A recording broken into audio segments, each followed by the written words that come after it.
Unang kinamusta at binigyan ng tulong ni Pangulong Ferdinand R. Marcos Jr. ang ating mga kababayang magsasaka at mangingisda sa Antique. Ang update doon ihatid sa sentro ng balita ni Alan Francisco. Yes, Alan. Angelique, katatapos lang mamahagi ng ayuda o presidential assistance ni Pangulong Ferdinand R. Marcos Jr.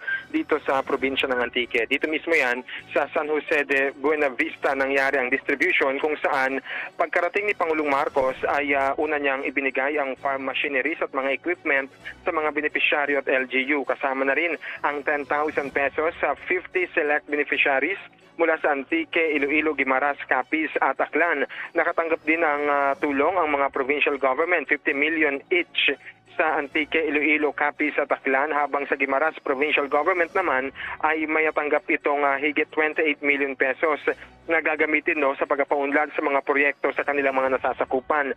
Narito rin ang DSWD at ang 5 kilong bigas mula sa tanggapan ni House Speaker Martin Romualdez. May mga fertilizer din na tulong ang Pangulo at iba pa sa mga magsasaka.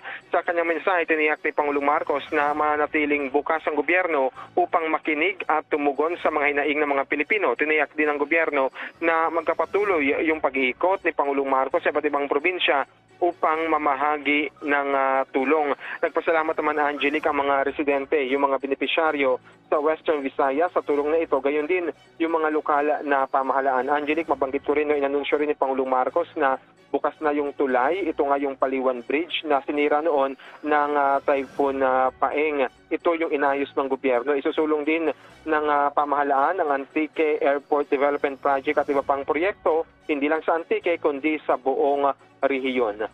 Live mula rito sa probinsya ng Antique. Balik muna sa iyo, Angelique. Alright, maraming salamat sa iyo, Alan Francisco.